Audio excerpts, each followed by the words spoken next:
Esto no es un niño, es algún tipo de truco. Un susurro, venenoso y tenue como una aguja, atravesó el denso silencio de la vasta sala. Alcanzó a una pequeña figura al pie del escenario, pero el chico ni siquiera se inmutó. Permanecía de pie, con las manos a la espalda, mirando hacia el estrado, bañado por una luz despiadada. Allí, en el centro, estaba una mujer con un severo traje oscuro, la profesora Elizabeth Stanford. Su rostro era como una máscara tallada en fría piedra, congelado con cortés desdén. Profesor Carter, ¿está seguro de que esto es necesario? La voz de Stanford era serena y cortante como el cristal. Todos apreciamos su entusiasmo, pero convertir una reunión científica seria en una actuación... Esto no es una actuación, Elizabeth, respondió un hombre canoso sentado en la primera fila. El profesor James Carter habló en voz baja, pero con voz firme. Esta es una oportunidad. ¿Una oportunidad para hacer qué? Para deshonrar nuestro instituto, para cuestionar la esencia misma de la ciencia matemática. Tiene 8 años, James. El niño, Marcus Washington, avanzó hacia las escaleras que conducían al escenario. Vestía unos pantalones sencillos y una camisa claramente comprados para que le quedaran pequeños. Parecía como si hubiera llegado de otro mundo. Un mundo sin sillas de terciopelo, sin marcos dorados en los retratos de grandes científicos, ni las miradas gélidas de la élite académica. «Estoy listo, profesor Carter», dijo, y su voz fina e infantil resonó por la habitación con una claridad inesperada. Cientos de ojos lo miraban fijamente, lo contenían todo: curiosidad, desconfianza, lástima y burla descarada. Alguien resopló en las últimas filas. Carter se levantó de su asiento y se acercó al chico. Le puso su mano ancha y cálida en el hombro. «Vete, Marcus, no escuches a nadie, solo tú y la junta».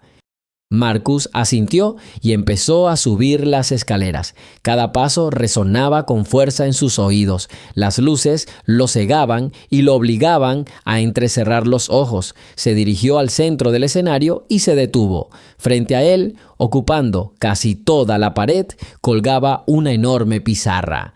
De arriba abajo estaba cubierta de tiza. Filas de símbolos, ecuaciones y fórmulas como los misteriosos escritos de una civilización desaparecida hacía mucho tiempo. Era ese el problema que las mentes más brillantes del planeta se habían esforzado por resolver. El problema cuya solución prometía $1 millón y fama eterna en el mundo de la ciencia. El profesor Stanford se acercó a él y se elevó sobre él. «Señor Washington», dijo con tono burlón, «usted conoce las reglas. Tiene 3 horas. Puede usar tiza y borrador. Nada más». Marcus no la miró. Su mirada estaba fija en la pizarra. Para todos los demás en la sala era un revoltijo de símbolos incomprensibles, un muro de números y letras. Pero para él era música. Una melodía congelada del universo que solo necesitaba ser escuchada y transcrita correctamente. No veía fórmulas, veía una danza compleja, intrincada, pero increíblemente hermosa, de números que se entrelazaban, divergían y volvían a unirse. «Cariño, no tengas miedo», susurró la voz de su madre en su memoria, cálida como una tarde de verano en su pequeño apartamento de Detroit. Sintió el roce fantasmal de sus dedos curtidos por el trabajo en su mejilla. «Son grandes e inteligentes, pero no ven lo que tú ves. Solo enséñales este baile». Recorrió lentamente la sala con la mirada. En la tercera fila estaba sentada su madre, Teresa Washington. Apretaba las manos sobre el regazo con tanta fuerza que tenía los nudillos blancos.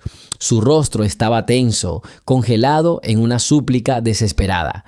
No entendía ni un solo símbolo de aquella placa, pero comprendía a su hijo. Sus miradas se cruzaron. Teresa le dedicó una sonrisa apenas perceptible, solo con la mirada, y en esa sonrisa estaba toda su vida, toda su fe y todo su amor. Era suficiente. El miedo que se le enroscaba como una serpiente helada en el estómago se disipó. Los susurros en el pasillo se apagaron, reemplazados por un silencio expectante. Marcus se volvió hacia la pizarra, se acercó a la mesa donde había varias tizas. Tomó una, sus dedos eran delgados, infantiles, pero sujetaban la tiza con firmeza. Dio un paso hacia el tablero, extendió la mano. Por un instante su mano flotó en el aire. Alguien del público carraspeó con nerviosismo. La profesora Stanford se cruzó de brazos, con los labios torcidos en una sonrisa condescendiente. Esperaba el fracaso. Todo el público esperaba el fracaso. Querían ver a la extraña criatura que el viejo maniático Carter había traído fallar al primer paso y salir corriendo del escenario llorando. La historia está ganando impulso. Comparte desde donde la ves y suscríbete. Pero Marcus no lloró, cerró los ojos, solo un segundo, y en esa oscuridad no números, sino imágenes destellaron ante su mente. Allí estaba, sentado en el suelo de la cocina, mientras su madre le mostraba cómo hacer un pastel con 3 manzanas. Allí estaba, de pie junto a la ventana durante una tormenta, intentando contar las gotas de lluvia sobre el cristal, dándose cuenta de que eran innumerables. Y allí estaba él, el profesor Carter, en la vieja biblioteca, dibujando una elegante fórmula para él en la pizarra, y Marcus vio en ella no solo una solución, sino toda una historia. Abrió los ojos. Ya no había miedo ni duda en ellos, solo una claridad absoluta y cristalina. Su mano con la tiza se movió, pero no al principio de la larga ecuación como todos esperaban, no al punto donde sería lógico empezar a comprobar o calcular. Llevó la tiza al centro mismo de la pizarra, al vasto y enmarañado nudo de fórmulas que se consideraba el núcleo de todo el problema. Un punto al que los matemáticos solo llegaban en la 100ª página de sus cálculos. Se oyó un suave sonido de tiza raspando la pizarra. Marcus dibujó una única línea horizontal, perfectamente recta, tachando 3 filas de cálculos a la vez. La sala se quedó sin aliento. Esto no era solo una acción, era una declaración, una violación de todas las reglas, una herejía. El profesor Stanford dio un paso adelante. ¿Qué haces, muchacho? Esto es la base. No puedes simplemente...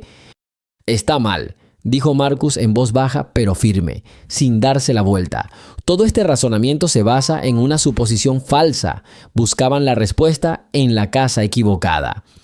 Retrocedió un paso, como para que todos apreciaran su audacia. Luego, con la misma serena confianza, borró un gran trozo de la prueba con la palma de la mano. La pizarra se cubrió de polvo blanco como una nebulosa estrellada, y en ese vacío, en ese espacio despejado, comenzó a escribir. Su mano no temblaba. La tiza volaba por la pizarra, trazando símbolos que surgían de su mente a la velocidad de la luz. Esto no era resolver un problema escolar, era creatividad. No estaba calculando, estaba creando, estaba construyendo un nuevo puente donde todos los demás intentaban arreglar el viejo y podrido. El murmullo en la sala dio paso a un silencio sepulcral. Ya nadie susurraba, nadie sonreía con sorna. Cientos de pares de ojos, pertenecientes a los mejores matemáticos del mundo, observaban con un desconcierto que rozaba la sorpresa cómo la pequeña mano reescribía la historia de su ciencia a cada segundo que pasaba. El profesor Carter, en la primera fila, se enderezó lentamente con una leve sonrisa dibujada en su rostro arrugado y cansado. Se inclinó hacia su vecino, un profesor alemán de edad avanzada, y susurró: «Te lo dije, él oye música». Y en el escenario, bajo las luces brillantes, el niño de Detroit continuó su baile y el mundo entero lo observó con gran expectación. Los primeros símbolos que aparecieron en el tablero no se parecían a nada que se hubiera esperado ver en esa sala.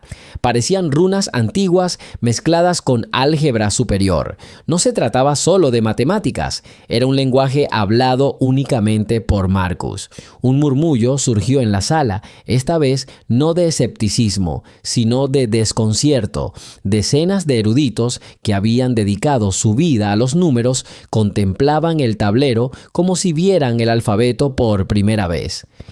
¿Qué es esto?, siseó el profesor francés, señalando la pizarra con el dedo. Esto no tiene nada que ver con la teoría de números. Esto es una especie de invención. Calla, Jean-Pierre, lo interrumpió el alemán canoso sentado a su lado. Sus ojos, por el contrario, brillaban con intenso interés. Tómate tu tiempo, observa la estructura. No está refutando, está construyendo una solución alternativa. Marcus continuó escribiendo. Se movía por la pizarra. Su pequeña figura proyectaba una enorme sombra. No dudó ni un segundo. Parecía que no estaba resolviendo un problema, sino simplemente anotando una solución conocida desde hacía tiempo, traduciendo al lenguaje matemático la música que sonaba en su cabeza. Conectó dos fórmulas aparentemente inconexas con un arco delgado y elegante. Alguien en la sala se quedó sin aliento. Ese arco era un puente sobre un abismo que nadie había cruzado antes. Increíble, murmuró un joven estudiante de posgrado en la última fila. Está usando principios topológicos para resolver un problema de teoría de números. Nadie más lo hace. Porque es imposible, espetó su jefe. O lo era hasta ahora. La mano de Marcus se congeló. Hizo una pausa para tomar un nuevo trozo de tiza de la bandeja. En el silencio que siguió, el sonido del pequeño trozo de calcio al golpear la repisa de madera sonó como un disparo. Marcus apoyó la frente en la fría tabla un momento, cerrando los ojos. El polvo blanco de la tiza manchaba su cabello oscuro. Era solo un niño cansado, atrapado en el ojo de la tormenta. Y en ese momento se encontró fuera de allí, fuera del enorme y frío salón del MIT. Estaba de vuelta en su pequeño apartamento a las afueras de Detroit. Había pasado 2 años. Acababa de cumplir 6. Afuera aullaba una ventisca de enero. Los viejos marcos de las ventanas vibraban, dejando entrar finas corrientes de aire gélido. Teresa regresó tarde a casa después de su segundo turno en el restaurante. Olía a cebolla frita y a cansancio. Se quitó los zapatos mojados, los puso sobre el felpudo y entró en la cocina, frotándose las manos congeladas. Marcus estaba sentado en el suelo, con las piernas dobladas. Un grueso libro de texto yacía abierto sobre el desgastado linóleo frente a él. Una única luz del techo iluminaba tenuemente su cabeza inclinada y el papel barato, escrito con letra pequeña y apretada. «Marcus, cariño, ¿por qué no duermes?» La voz de Teresa estaba ronca por el frío. «Es casi medianoche». «No pude, mamá». El niño alzó hacia ella sus ojos serios, de adulto y sin pinta de niño. «Lo encontré». «Lo encontré». Alto. La voz, que resonó en el silencio absoluto, fue como el sonido de un cristal rompiéndose, aguda, autoritaria y fría. Todas las miradas se giraron. La profesora Elizabeth Stanford se levantó de su asiento. Su traje formal era impecable y su corto cabello gris enmarcaba un rostro paralizado en una expresión de gélida superioridad. No miró a Marcus. Se dirigió a la sala, a sus colegas, como si señalara el desafortunado error del asistente de laboratorio. Justo aquí, señaló con la punta de su costoso bolígrafo el centro de la demostración, donde varias ecuaciones se entrelazaban formando un patrón complejo, la transición de la quinta línea a la sexta. Esto es una falacia lógica. Un niño aplica un axioma de un área de las matemáticas a otra completamente distinta. Esto es fundamentalmente erróneo, lo arruina todo. El aire en la sala se densificó. Si hasta ese momento había reinado el escepticismo mezclado con curiosidad, ahora lo sustituía una confirmación casi maliciosa de sus peores temores. Claro que era un niño, claro que era un error, era de esperar. Varios profesores asintieron con aprobación, otros empezaron a garabatear rápidamente en sus cuadernos, analizando el fragmento que Elizabeth había señalado. El profesor Carter sintió que el suelo se movía bajo sus pies. Observó el tablero, intentando comprender a qué se refería Stanford. Sí, la transición fue inusual, audaz, pero Carter confiaba en la intuición del chico. Marcus se quedó paralizado, con la mano aún sujetando la tiza. Lentamente giró la cabeza y miró a la profesora Stanford. No había miedo ni vergüenza en su mirada, solo un desconcierto silencioso y profundo, como si ella hubiera dicho que 2 más 2 son 5. Permaneció en silencio y este silencio pesó más que cualquier argumento.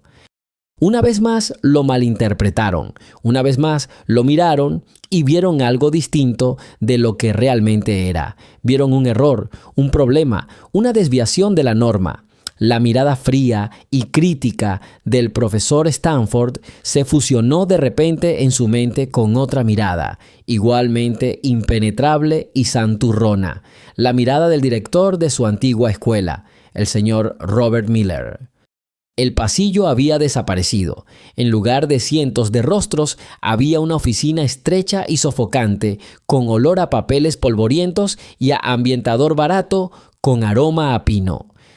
Oh, señora Washington, la llamé porque la situación con Marcus se está poniendo difícil, dijo el director Miller, cruzando sus regordetas manos sobre su enorme escritorio. Sus gafas de montura gruesa se deslizaron por su nariz y miró a Teresa por encima de ellas.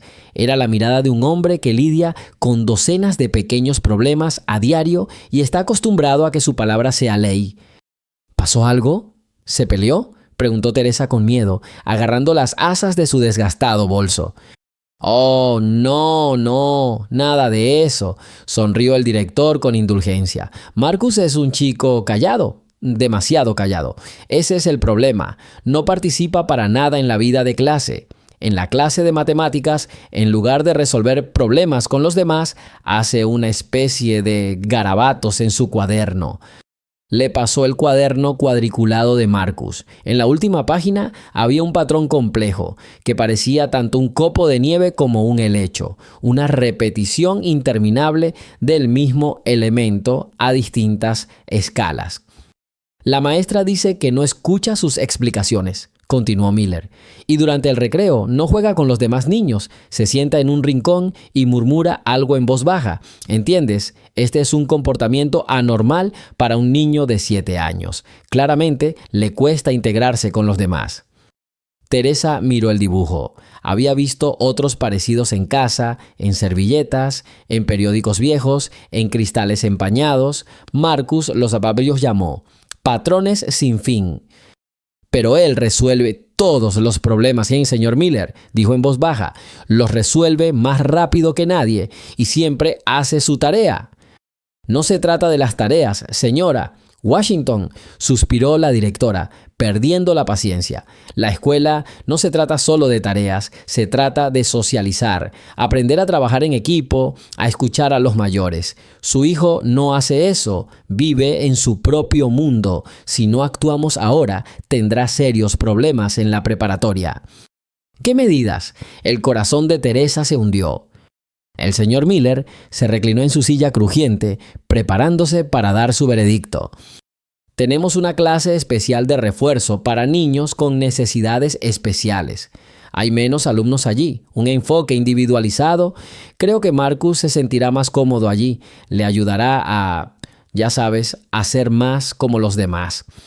Las palabras clase de refuerzo le dieron a Teresa como una bofetada. Su hijo, su genio, a quien consideraba el más especial del mundo y a quien este hombre indiferente en la oficina gubernamental quería encerrar en una clase para estudiantes lentos para que pudiera ser como los demás. Las lágrimas se le agolparon en la garganta, pero las contuvo. Mi hijo no es... comenzó, pero se le quebró la voz. En ese momento se oyó un tímido golpe a la puerta. «Pase», murmuró el director.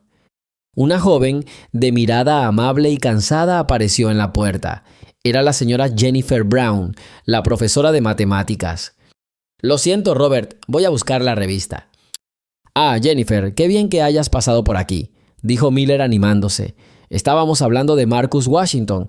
Cuéntale a su madre cómo se ha portado en tus clases».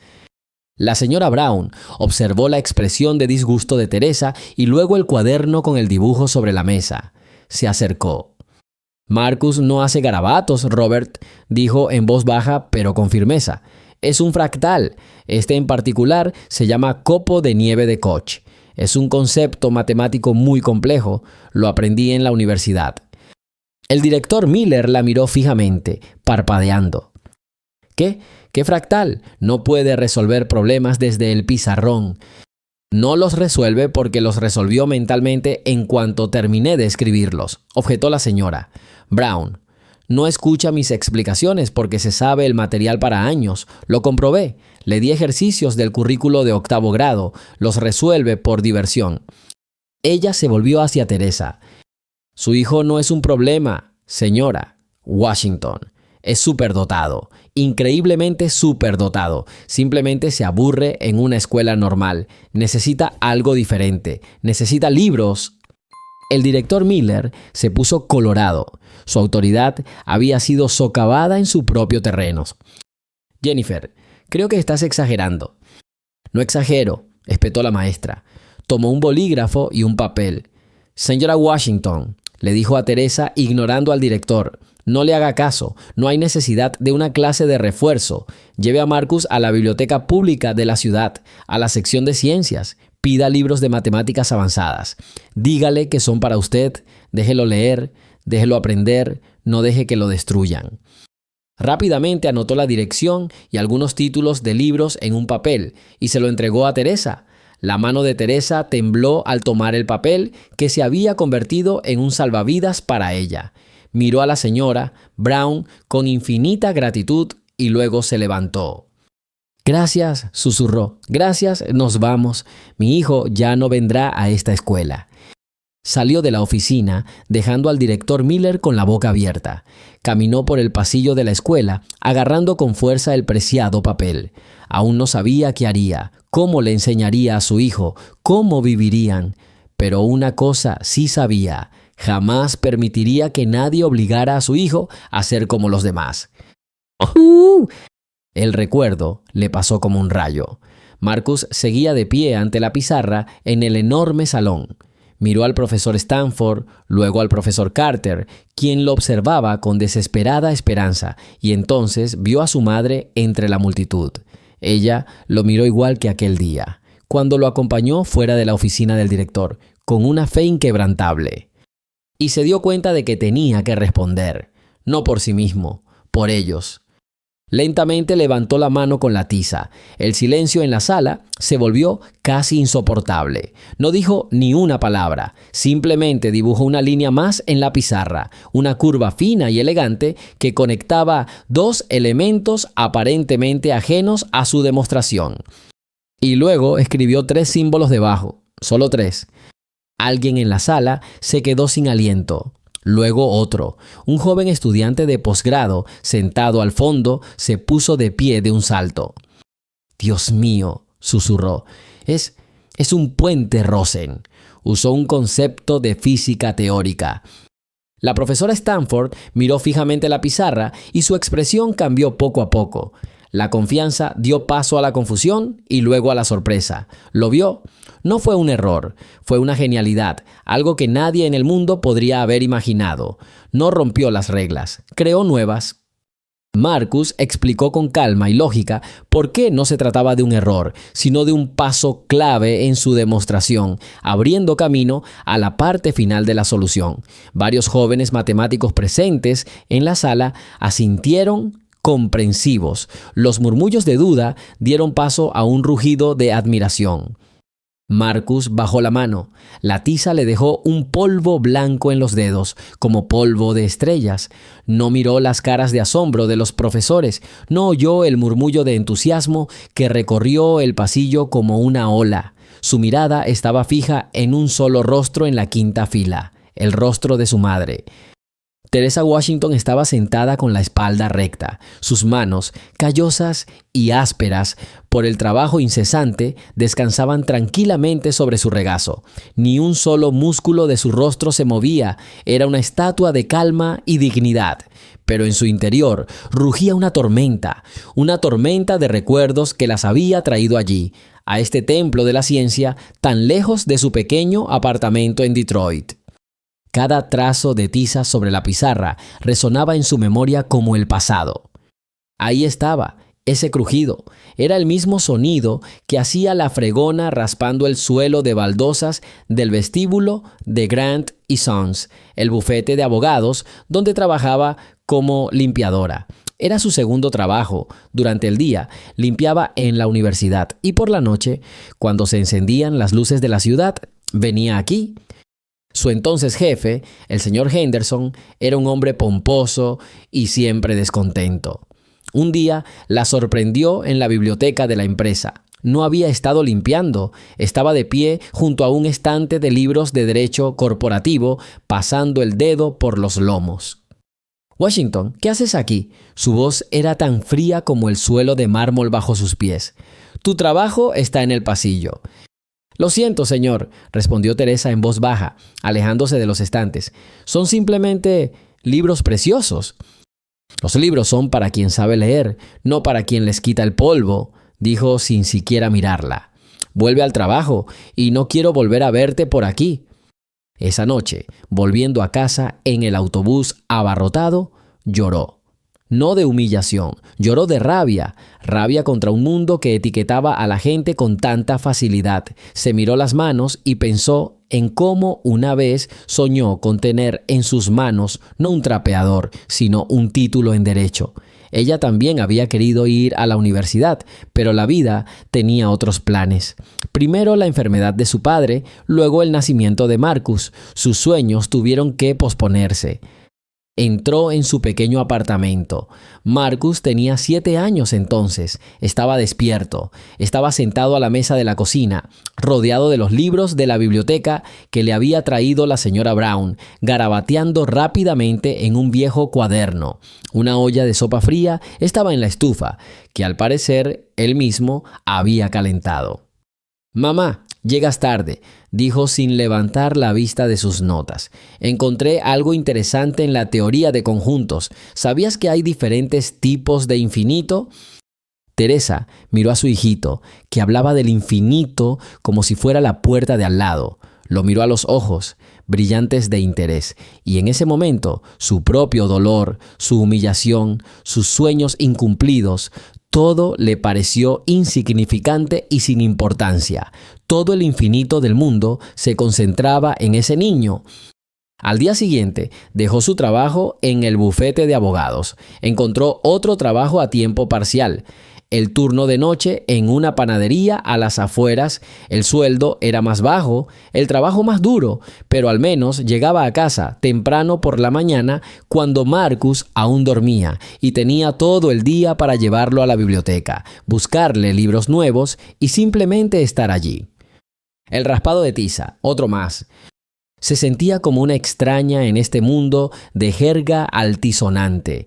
Ella, una mujer sencilla, una empleada de limpieza, intentaba romper los muros del sistema académico. A veces, la desesperación le subía a la garganta. Sentía como si estuviera golpeando una puerta cerrada. Una tarde, mientras estaba nuevamente sentada frente a una pila de impresiones sobre campamentos de matemáticas de verano, el anciano bibliotecario, el señor Abernathy, se le acercó. «Aquí está de nuevo, señora. Washington», dijo en voz baja.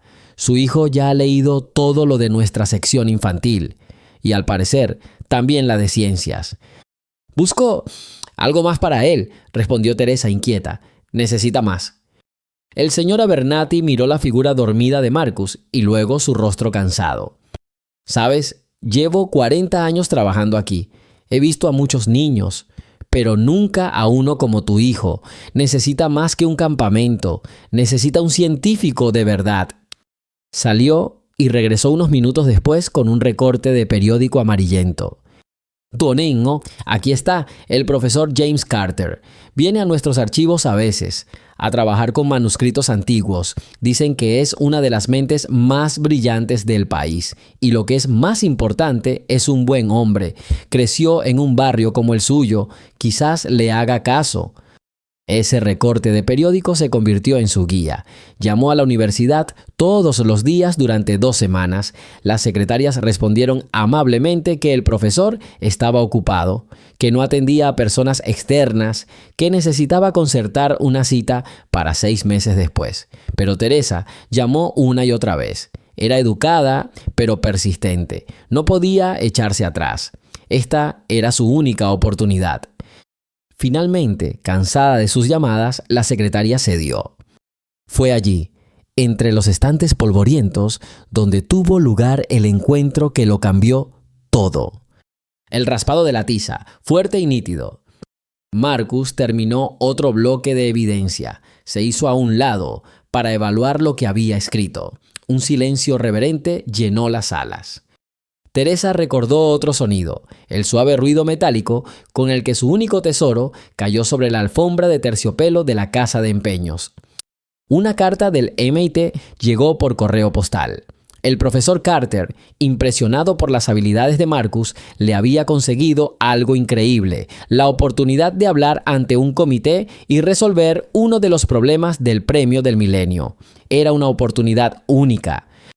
Teresa leyó la carta con manos temblorosas. La alegría era tan grande que sentía que el corazón se le salía del pecho, y entonces lo comprendió. Massachusetts estaba al otro lado del país. Necesitaban billetes de avión, necesitaban un hotel, necesitaban ropa decente, necesitaban dinero que no tenían.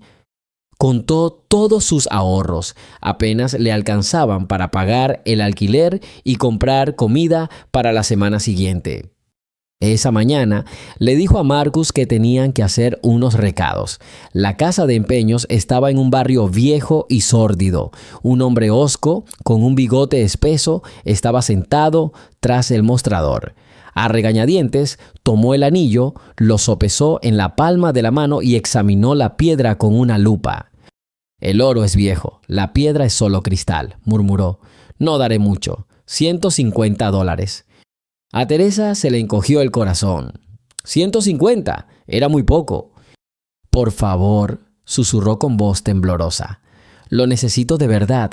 Mi hijo ya tuvo una oportunidad. Tenemos que irnos a otra ciudad». El hombre la miró, observó su sencillo vestido, su rostro cansado, la súplica desesperada en sus ojos. Guardó silencio un momento mirándola. Luego suspiró. «200», dijo en voz baja, sin mirarla y apartando el anillo.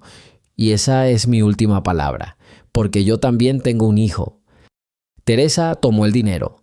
Los billetes estaban arrugados y viejos. Salió de la casa de empeños con el dedo frío y vacío. No miró atrás. Caminó deprisa, casi corriendo. Cargaba esos $200 como su mayor tesoro. Eso, junto con el dinero que le había prestado la señora Brown y una pequeña suma que el profesor Carter había añadido, le alcanzaba para los billetes más baratos y una noche en un hotel modesto. Le compró a Marcus una camisa y unos pantalones nuevos en la tienda de descuento. No se compró nada. Limpió su único vestido decente y remendó sus zapatos viejos. Mientras subían al avión, Marcus preguntó: «Mamá, ¿dónde está tu anillo?». Teresa sonrió y tomó su mano entre las suyas. «Está donde debe estar, querida. Nos ayuda a volar. Y ahora están aquí, en este vasto y resonante salón. Su hijo está de pie ante las personas más inteligentes del planeta, escribiendo en la pizarra lo que no pudieron entender durante un siglo. Y ella se sienta en la quinta fila. No lleva anillo en el dedo, pero nunca se ha sentido tan rica en su vida. Cada sacrificio, cada lágrima, cada noche de insomnio no fue en vano. Todo se convirtió en estas líneas blancas en una pizarra, en el futuro de su hijo». Marcus se volvió hacia el público, su voz clara y resonante en el silencio absoluto. Teresa Washington respiró hondo y sonrió levemente. Sabía que él podía con ello. Su hijo podía con todo, ¿sí? El silencio en la sala se volvió tan denso que parecía palpable.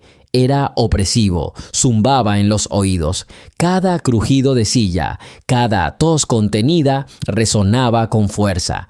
Marcus se paró frente al tablero, examinando la sección final, la más inaccesible de la demostración.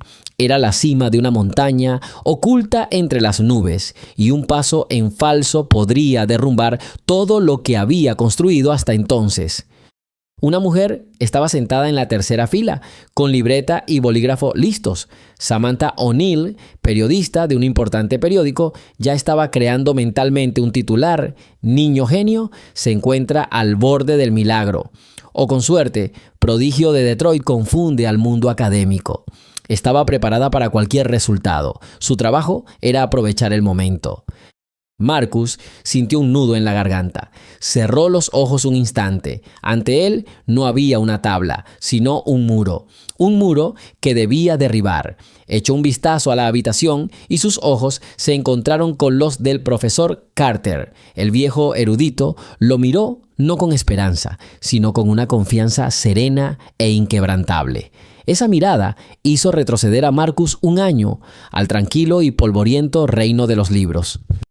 Sí, la biblioteca pública de Detroit era un refugio para Marcus. Olía a papel viejo y sabiduría. Venía allí todos los días después de clase, se sentaba en el rincón más apartado de la sección de ciencias y se sumergía en un mundo donde todo era lógico y hermoso. Ese día llovía. Gruesas gotas golpeaban las altas ventanas.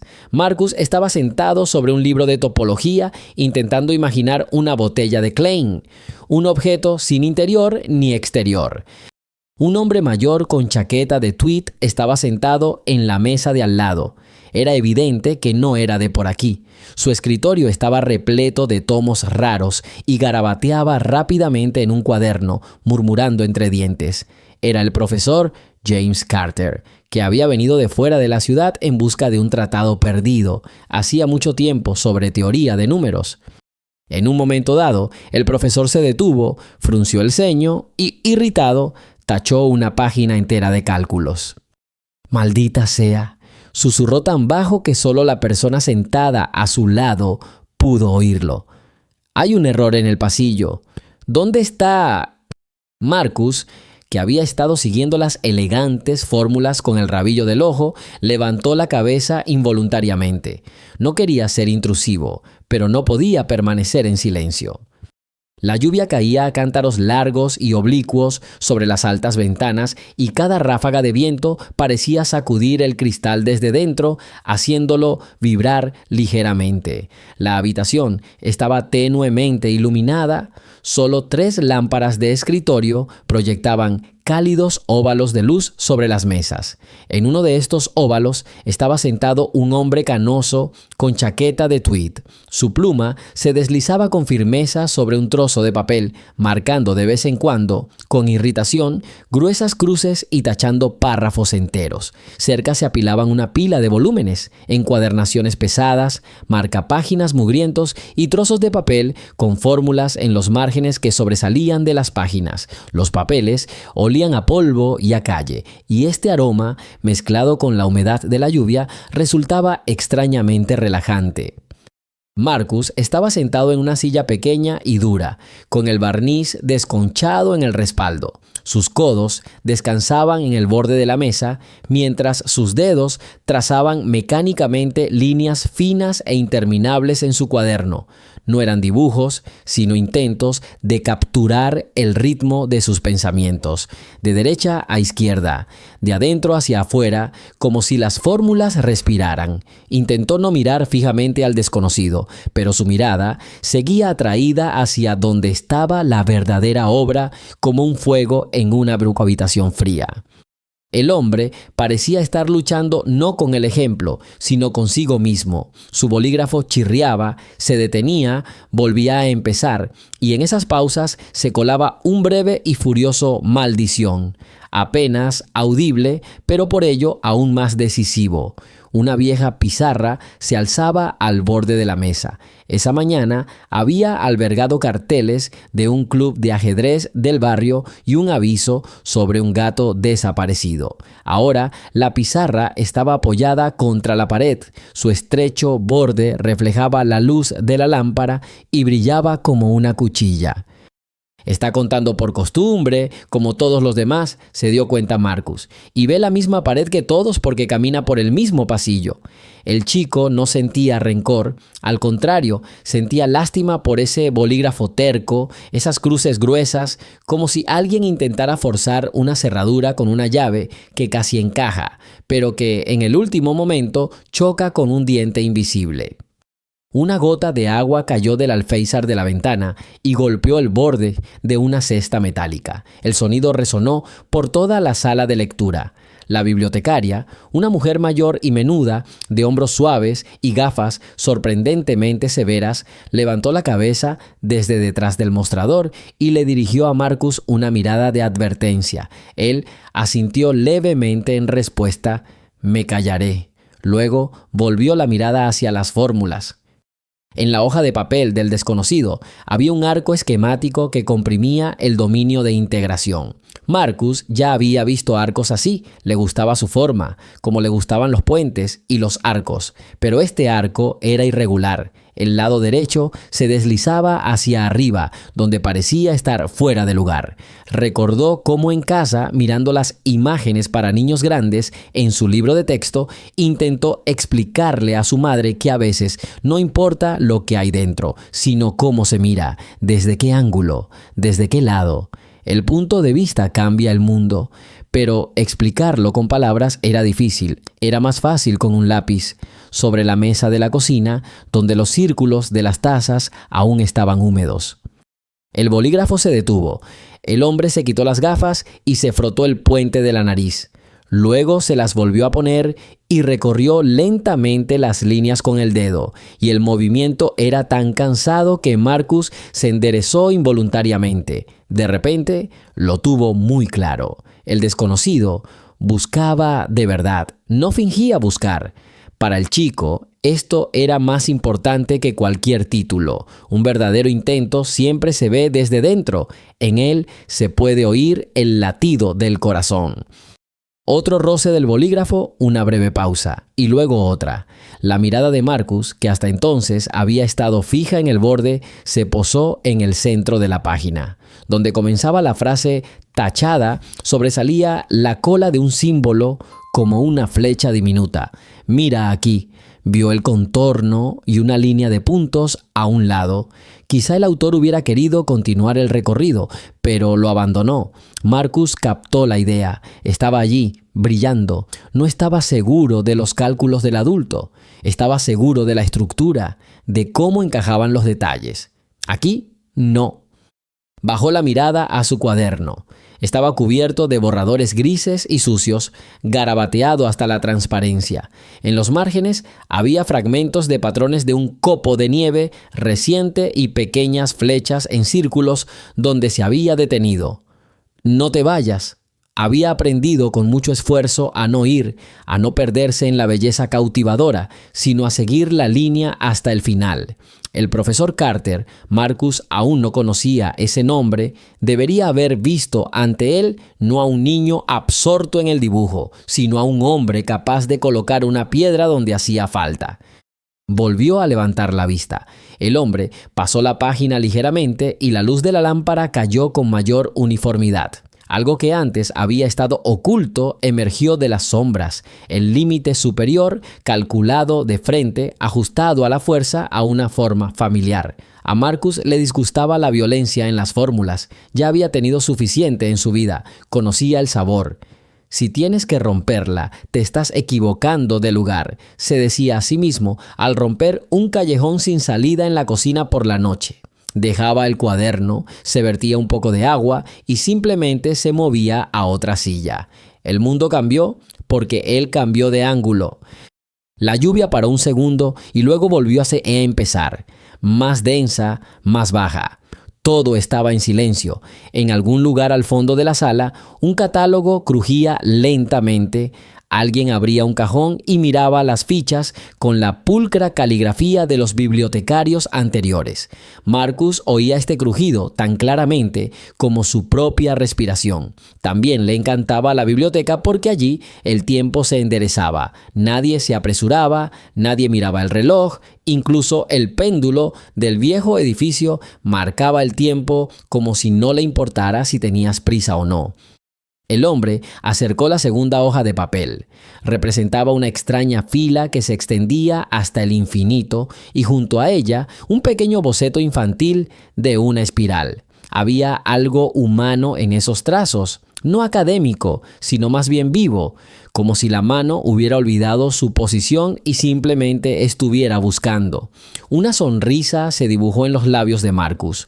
Reconocía a las personas por la forma en que escribían los números. Algunos apretaban el bolígrafo, otros dejaban hilos, otros dibujaban los números como animalitos. Este hombre los dibujaba como guijarros en una playa, pulcros, ordenados, con respeto por la forma. Un suave crujido se escuchó en la silla de enfrente. La bibliotecaria se levantó, caminó entre los escritorios, agachó la cabeza ligeramente al ver la luz de la lámpara iluminar sus gafas, guardó varios libros y ordenó una pila de revistas. Se detuvo junto a su escritorio y dijo en voz baja, sin mirar ni al chico ni al hombre: «Por favor, no manchen los catálogos con tiza». Y con el mismo silencio se marchó, dejando tras de sí un ligero aroma a lavanda. La palabra tiza flotaba en el aire. Tiza, Marcus se inclinó hacia adelante. La necesitaba para ver con rapidez y amplitud. El papel sirve para los hilos, para la limpieza, pero en plena batalla, la tiza es un tambor. Miró a su alrededor. El tablón de anuncios colgaba inactivo. Su borde inferior tenía un borde blanquecino. Lo habían borrado hacía poco, pero mal. Un recuadro de la antigua inscripción permanecía como un fantasma. De repente, el hombre apartó la silla y se levantó bruscamente. Tomó la hoja superior, la miró fijamente, como si fuera un niño travieso, y la rasgó lentamente por la mitad. El papel crujió secamente y de forma ofensiva. Marcus hizo una mueca, no por el sonido, sino por la fuerza del movimiento. Rasgar sería admitir la derrota. Pero tal vez eso era honesto. La honestidad es el primer paso para encontrar el ángulo correcto. El hombre, sin embargo, no se sentó. Detuvo la mirada en la pizarra oscura del rincón, como si pudiera ayudar. Luego se volvió hacia la bibliotecaria y preguntó respetuosamente: «Disculpe, ¿puedo usar esa pizarra?» «Si no la raya», respondió desde detrás de los mostradores. «¿Y si lo borra todo?» Marcus sintió como si un ala se desplegara en su interior. Amaba ese momento en que un pensamiento se liberaba de los confines de la página. Había movimiento en la tiza y el movimiento disipaba el miedo. El hombre retiró con cuidado la pizarra de la pared, la apoyó de canto y miró dentro del cajón del mostrador. Efectivamente, allí había tiza, trozos cortos y rotos y un viejo paño de fieltro. Volviendo a la mesa, apoyó la pizarra contra la pared vacía, hizo espacio y pasó la mano por la superficie. Una ligera nube de polvo blanco se posó en los codos de su chaqueta. Su mirada se suavizó ligeramente. Pareció apreciar este gesto sencillo y artesanal. El primer trazo cayó con seguridad, un arco. Luego, el segundo, un contragolpe, como una ola. Rápidamente transfirió el diagrama que había estado debatiendo en el papel a la pizarra y de inmediato adquirió un tono diferente, más libre, más claro. Pero en el tercer trazo, su mano se paralizó por un instante. La incertidumbre volvió a apoderarse de su muñeca y la línea salió quebradiza. El hombre dio un paso atrás entrecerrando los ojos. Sintió claramente que algo se unía y luego, de inmediato, se desmoronaba. Marcus conocía esa sensación, una imagen de bloques que permanece inmóvil hasta que la empujas con la mente. No era de los que levantaban la mano primero. En la escuela había aprendido a esperar, no por miedo a equivocarse, sino porque no quería oír la sonrisa obligada del profesor. «Espera, es demasiado pronto». Pero aquí era diferente. El hombre no necesitaba reconocimiento, sino una pista. Y esa pista no era algo como mira la respuesta, sino como mira a la derecha, unos 5 centímetros. Esa pared derecha se hacía cada vez más evidente en la mente de Marcus. El lugar donde estaba un poco más oscuro, donde la misma rayita permanecía en el papel. Respiró hondo, como si estuviera a punto de zambullirse. Antes de hablar, hizo lo que siempre hacía ante una palabra difícil. Abrió su cuaderno por la página en blanco, trazó una línea fina en la parte superior y puso un pequeño punto en el margen derecho. Empieza aquí. Así se mostró la entrada. Perdóname, señor, suspiró el hombre de la pizarra, apretando la tiza con tanta fuerza que los nudillos se le pusieron blancos. Se supone que aquí hay un pasaje. La palabra pasaje resonó en Marcus, no como una metáfora matemática, sino en un sentido muy literal. Un pasaje se trata de puertas y una puerta se trata de bisagras. Si las bisagras están oxidadas o colgadas del lado equivocado, puedes empujar con todas tus fuerzas, pero se quedarán atascadas. Vuelve a colocar las bisagras y la misma puerta se abrirá fácilmente. Recordó cómo él y su madre una vez volvieron a colgar la puerta de un armario de cocina porque golpeaba contra el radiador. Fue entonces, por primera vez, que sintió una extraña alegría al no tener que romper nada, solo colgarla de forma diferente. El hombre volvió a trazar el contorno en la pizarra, con más cuidado esta vez, pero de nuevo tocó el mismo borde superior donde se rompía el arco. Automáticamente añadió una pequeña flecha indicando la dirección del desvío. Y en ese momento, Marcus se dio cuenta de lo que le dolía. La flecha apuntaba contra la estructura de la figura.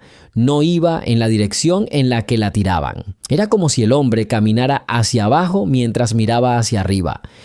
El niño apretó los dedos alrededor del lápiz y luego lo soltó. Sabía que si permanecía en silencio, se arrepentiría. Y sabía que si hablaba, podría parecer insolente. Entre el miedo y la lástima, siempre optaba por la honestidad.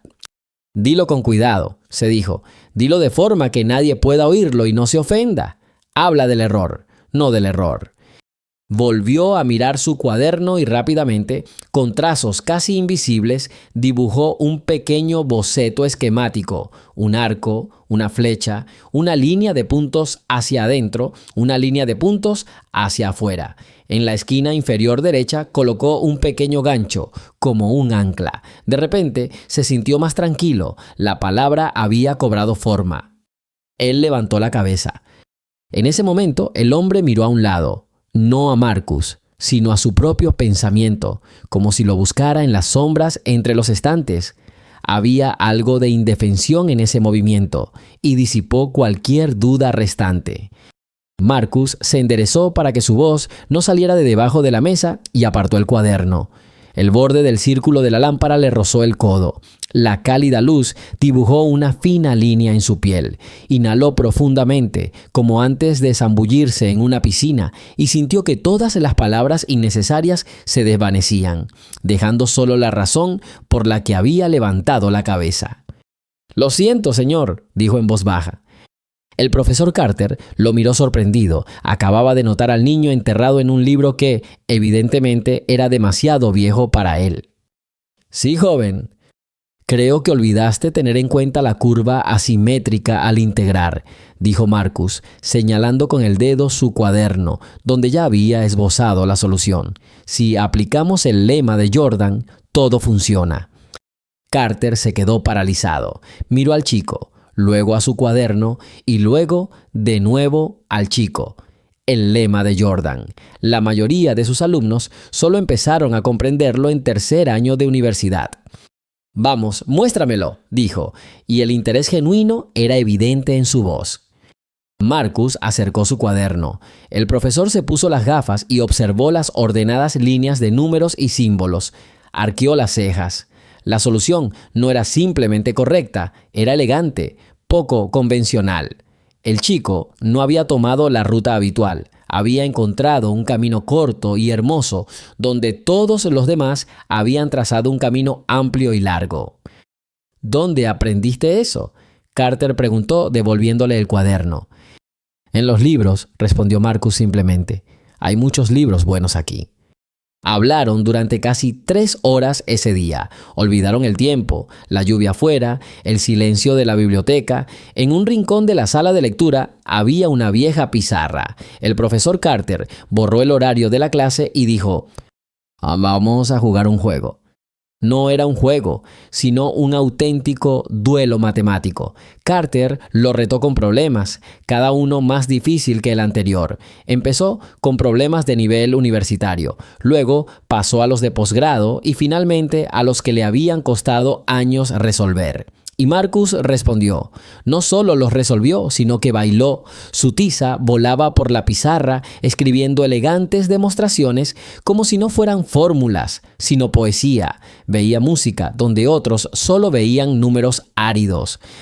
La bibliotecaria, la anciana señora Henderson, se acercó a ellos varias veces para hacerles algún comentario, pero al ver los ojos brillantes del anciano y del niño frente al pizarrón, se limitó a menear la cabeza y se fue en silencio.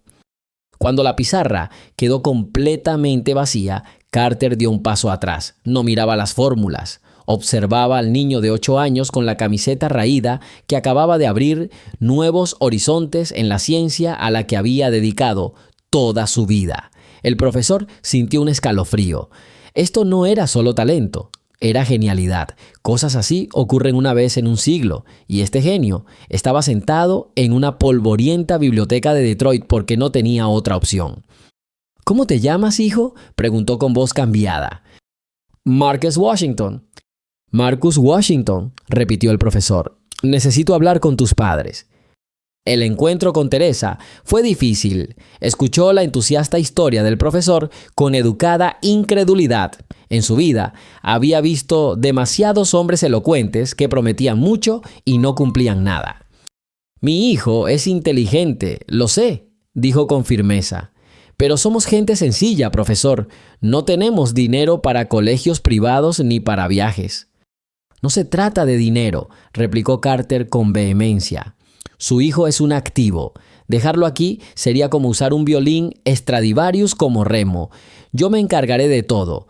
Pondré en juego mi reputación, todo lo que tengo. Necesita demostrar su valía al mundo. Hay un problema muy viejo. Si lo resuelve, se le abrirán todas las puertas. Teresa lo miró largo rato. Vio desesperación en los ojos del director Miller. Vio una bondad cansada en los de la señora Brown. Y ahora veía un fuego fanático en los ojos de este profesor canoso. Y creyó, no en sus palabras sobre genio y un gran futuro. Creyó en ese fuego. Creyó en que este hombre estaba realmente dispuesto a apostarlo todo por su hijo. Marcus abrió los ojos. La mirada del profesor Carter no había cambiado. La misma fe inquebrantable, la misma certeza que se había encendido aquel día ante la vieja pizarra de la biblioteca de Detroit. Esta fe era un puente sobre el abismo de la duda. Volvió a mirar el tablero. El muro había desaparecido. Ahora veía el camino, difícil, tortuoso, pero el único verdadero. Levantó la mano con una tiza. Un silencio sepulcral invadió la sala.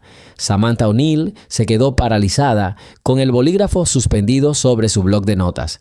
Teresa se aferró a los reposabrazos de su silla con tanta fuerza que los nudillos se le pusieron blancos. La profesora Stanford se inclinó hacia adelante con el rostro congelado como una máscara de atención.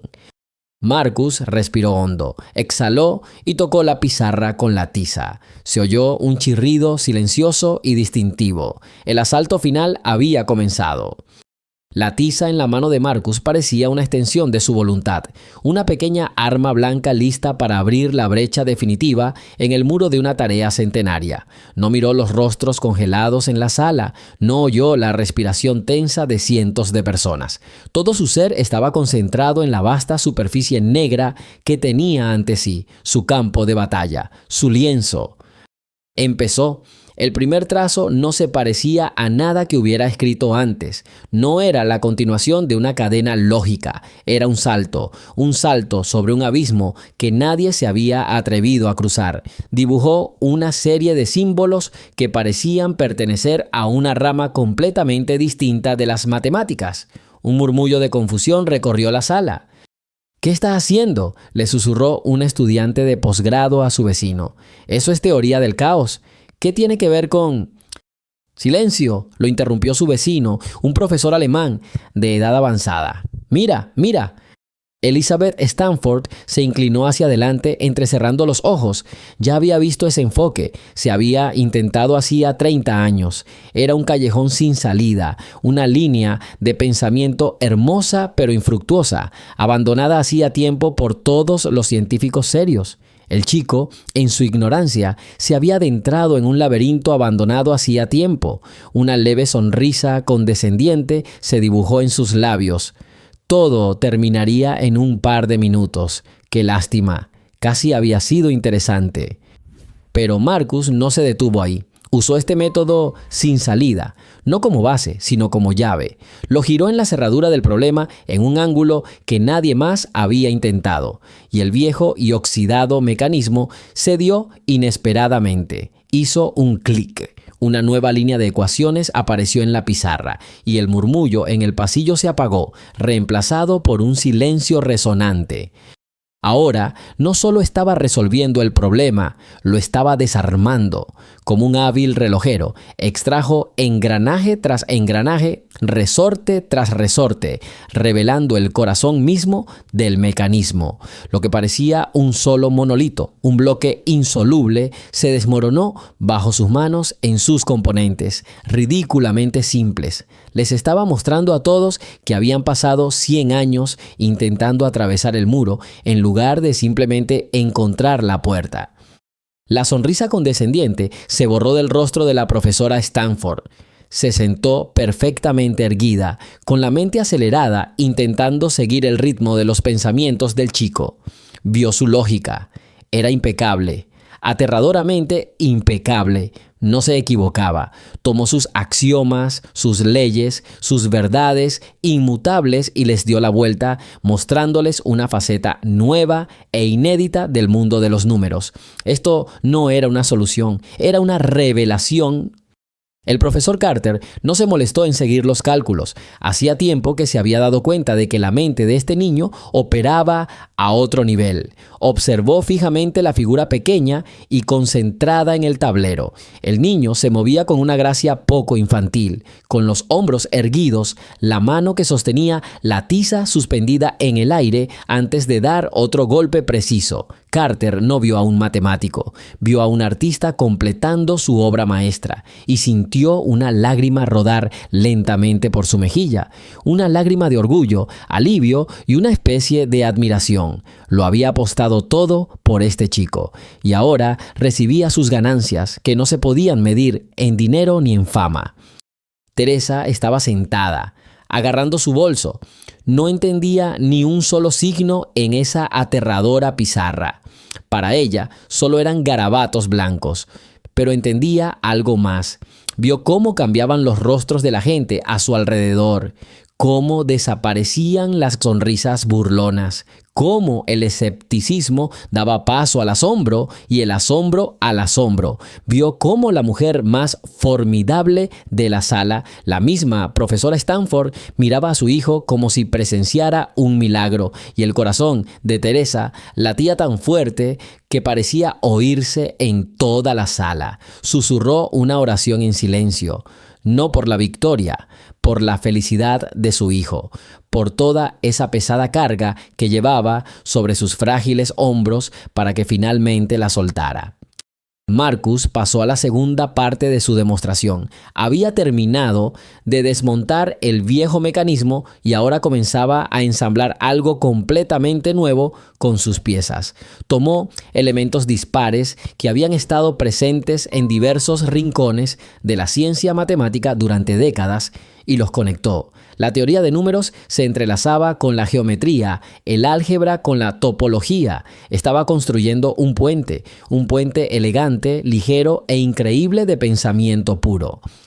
Cada nueva fórmula encajaba a la perfección. La estructura crecía ante los ojos del asombrado público. Esto ya no eran matemáticas, era arquitectura, poesía, música. El murmullo en la sala finalmente se apagó. Incluso la respiración pareció congelarse. El único sonido era el rítmico y seguro golpeteo de la tiza en la pizarra. Tap, tap, tap, tap, como el latido de la verdad naciente. Samantha O'Neill, periodista, se quedó boquiabierta. Había venido en busca de una exclusiva, de una historia sobre un joven genio, pero lo que vio fue más grande que cualquier primicia. Sintió que presenciaba un acontecimiento histórico, como si hubiera estado presente cuando Colón pisó el Nuevo Mundo o Newton sentado bajo un manzano. Se olvidó de su cuaderno, de los titulares, del editor. Simplemente observó y un asombro sagrado la invadió. Marcus escribía cada vez más rápido. Se acercaba a la cima. Los pensamientos corrían por su cabeza a la velocidad del rayo, pero su mano se movía con fluidez y precisión, sin cometer un solo error. Veía la solución completa de principio a fin, como se ve el valle entero desde la cima de una montaña. Solo faltaban unos pocos pasos finales. Escribió la penúltima línea. Esta era la base sobre la que se asentaría la conclusión final. Alguien en la sala se quedó sin aliento. Uno de los jóvenes matemáticos se levantó de un salto, pero se sentó de inmediato, cubriéndose la cara con las manos.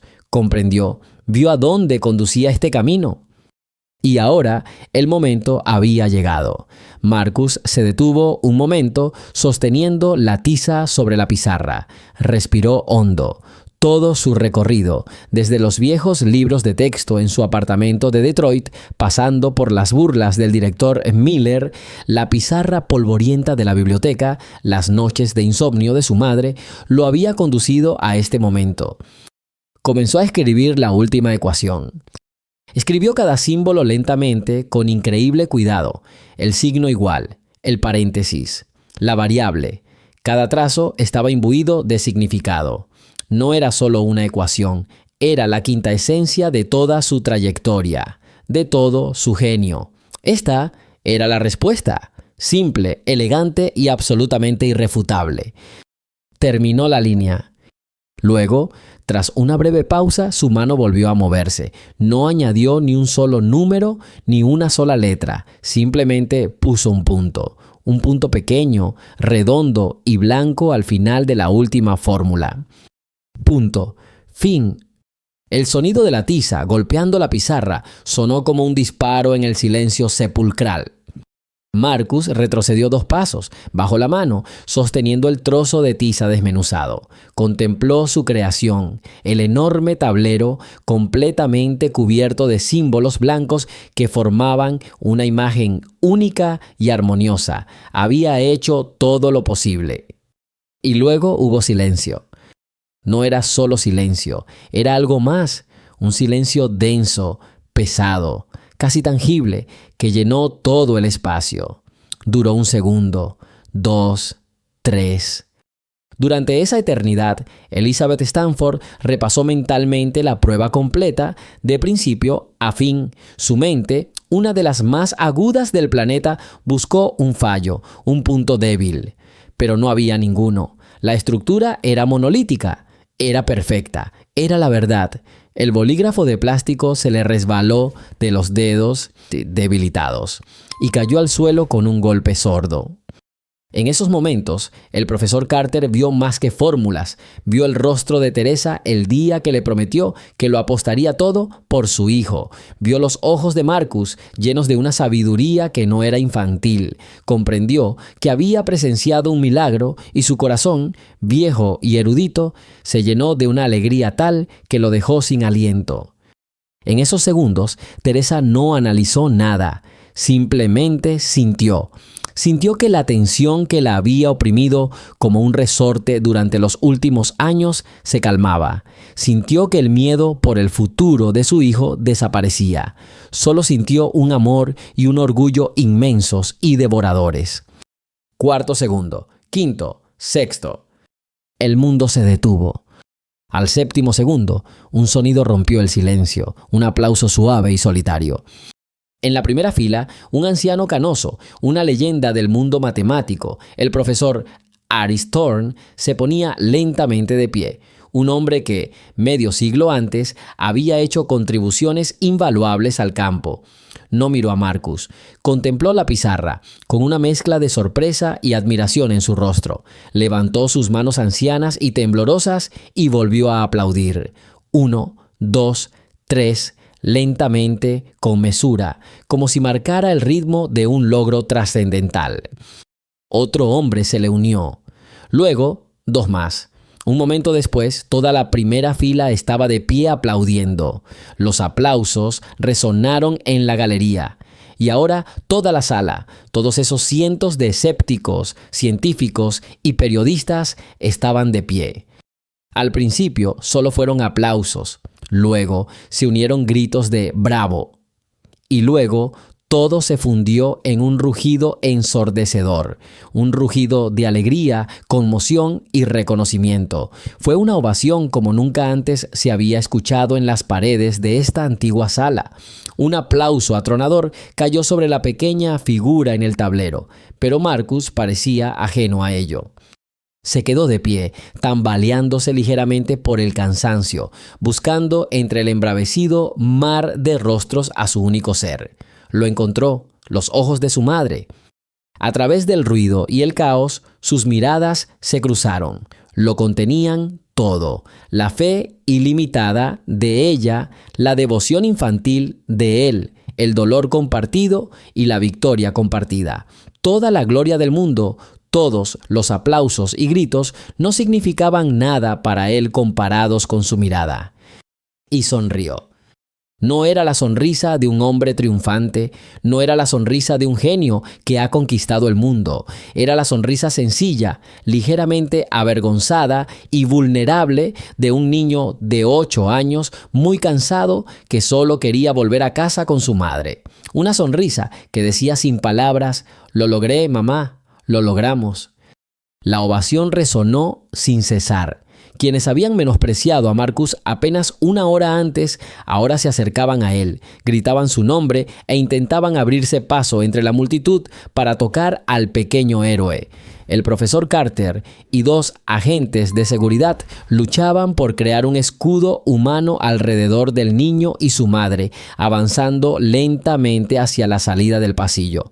Los flashes de las cámaras les cegaban los ojos, convirtiendo la escena en un sueño surrealista. «¡Por aquí, profesor! ¡A mi despacho!», gritó el decano de la facultad, señalando el camino. «No podrán pasar por aquí». En la pequeña oficina oscura con paneles de madera, el ruido de la multitud finalmente se apagó, permaneciendo como un rugido sordo tras la pesada puerta. Teresa abrazó a su hijo con fuerza, como si temiera que se lo llevara el huracán de la fama. Marcus, pequeño y cansado, se apoyó en su costado. «Marcus, ¿cómo estás?», preguntó Carter en voz baja, poniéndose en cuclillas frente a él. El niño lo miró. «Tengo sed, ¿me das agua?». En ese momento llamaron insistentemente a la puerta. El decano abrió y frunció el ceño. La profesora Elizabeth Stanford estaba allí. Tenía el rostro pálido y el moño despeinado. Parecía que acababa de correr una maratón. «Un momento», le dijo al decano en un tono autoritario que no admitía discusión, y entró cerrando la puerta tras ella. Un tenso silencio se apoderó de la sala. Teresa abrazó a Marcus con más fuerza instintivamente. El profesor Carter se enderezó lentamente, listo para proteger a su protegido. Stanford ignoró a los adultos. Su mirada estaba fija en Marcus. Dio unos pasos vacilantes hacia adelante. «El chico», empezó con voz temblorosa. Se aclaró la garganta intentando recuperar la compostura. «Marcus». Marcus se asomó por detrás del brazo de su madre. Yo, Elizabeth titubeó. Todas sus credenciales académicas, toda su fama mundial ya no valían nada. Estaba frente a un niño de 8 años y tuvo que pronunciar las palabras más difíciles de su vida. Debo disculparme. Teresa arqueó las cejas sorprendida.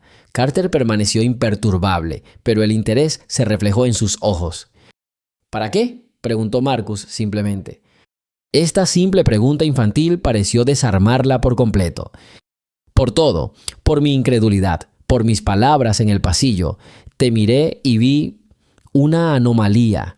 No vi a una persona, solo vi una alteración del orden habitual de las cosas. Mi mente se negó a aceptar lo que mis ojos vieron. Ella dio otro paso. Lo que hiciste hoy no fue solo resolver un problema. Fue como si alguien hubiera redescubierto el fuego. Nos demostraste a todos que los límites solo existen en nuestras cabezas. Me demostraste que yo, con toda mi experiencia, estaba ciego. Ella bajó la mirada hacia sus manos entrelazadas. Me equivoqué, total y completamente. Perdóname. Marcus guardó silencio un minuto, mirando a esta mujer severa y digna que ahora parecía tan confundida. Luego dijo: Está bien, simplemente no lo sabías. Cuando lo resolvía, a veces pensaba que yo también me había equivocado, pero luego los números mostraron que todo estaba bien. Elizabeth lo miró lentamente, con los ojos llenos de asombro. ¿Números, dijiste? Sí, asintió Marcus. Es como si estuvieran cantando. Si escuchas con atención, te están mostrando el camino. Probablemente no hayas oído su canción. La profesora Stanford lo miró unos segundos, luego una sonrisa débil y temblorosa se dibujó en sus labios. Se giró hacia Teresa. Señora Washington, tiene usted más que un hijo genio. Tiene usted un milagro. Cuídelo. El mundo no está preparado para alguien como él. Con estas palabras se dio la vuelta y salió de la oficina tan decididamente como había entrado, dejando tras sí un rastro de conmoción. Apenas se había cerrado la puerta cuando llamaron de nuevo. Esta vez, el decano dejó entrar a toda una delegación. 3 hombres y una mujer con trajes formales. Sus rostros irradiaban una mezcla de interés, depredador y respeto salamero.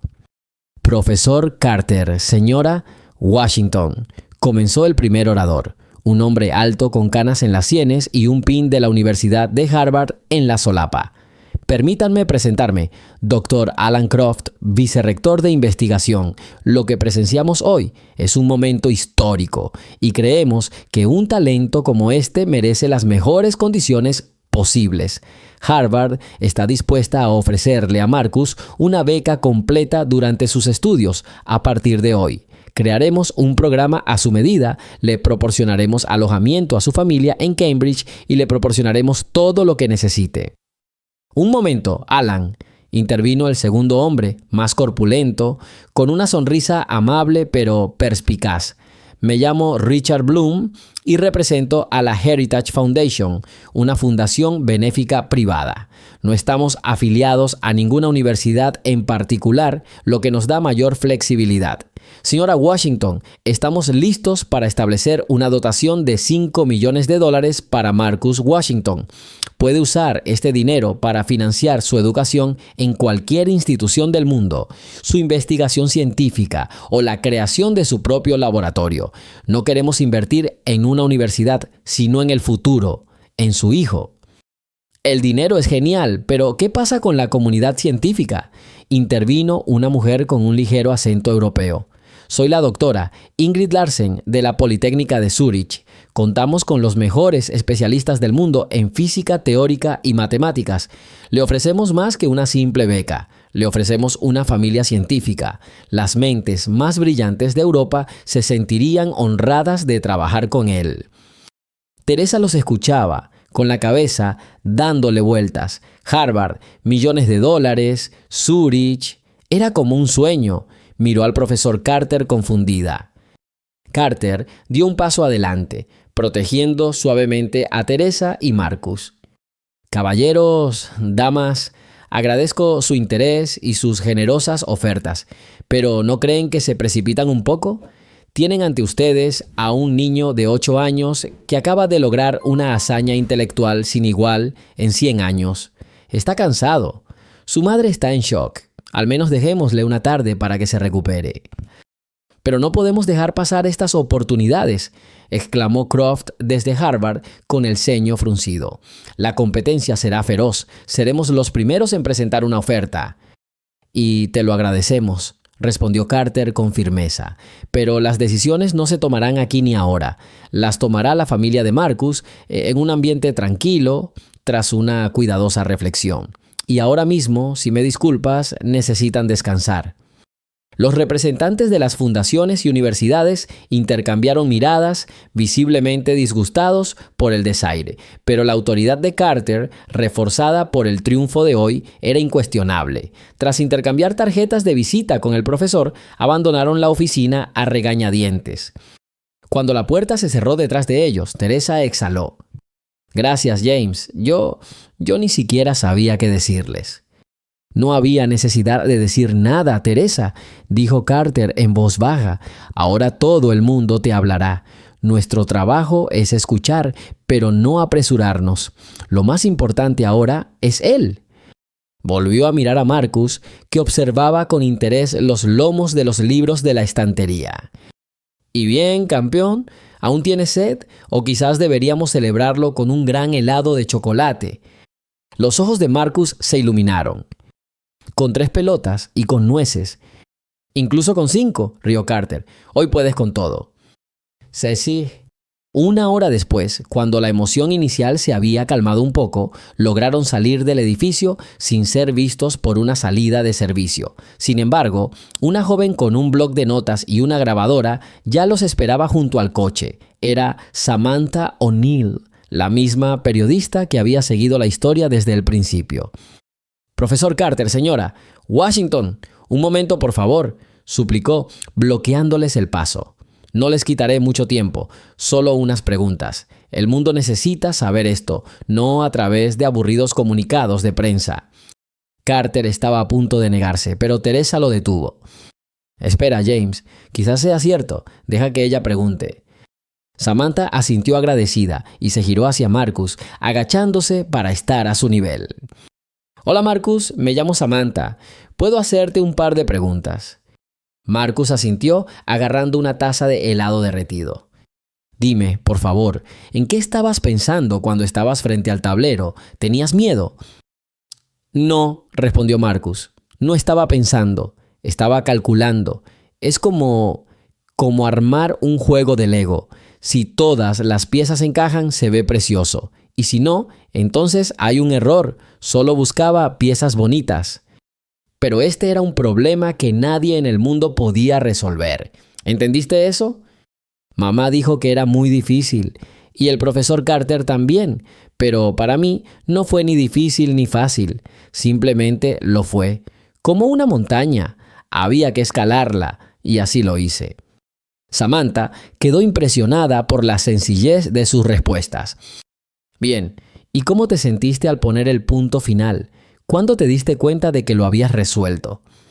Marcus pensó en ello. Me sentía cansado y quería ir con mi madre. Miró a Teresa y había tanto amor en su mirada que el periodista se olvidó momentáneamente de la siguiente pregunta. ¿Tu madre jugó un papel importante en esto? Ella lo es todo, dijo Marcus simplemente. Cuando el director de la escuela decía que era raro, mamá decía que era especial. Cuando no teníamos dinero para libros, mamá trabajaba de noche para comprarlos. Siempre me decía, los números son tu fuerza, niño, no les tengas miedo. Sin ella no habría podido hacer nada. Yo le resolví este problema.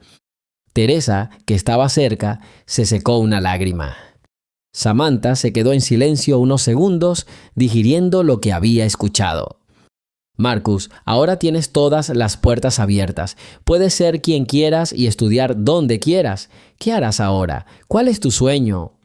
Esperaba oír hablar del premio Nobel, de grandes descubrimientos del espacio, pero la respuesta de Marcus la dejó atónita de nuevo.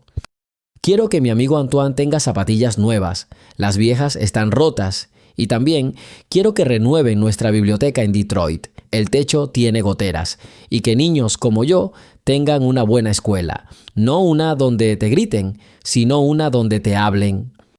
Terminó el resto de su helado y miró seriamente al periodista. El profesor Carter dice que los números pueden ayudar a la gente. Quiero que mis números ayuden. Ese es mi sueño. Samantha O'Neill apagó la grabadora. Se dio cuenta de que tenía algo más que una simple sensación.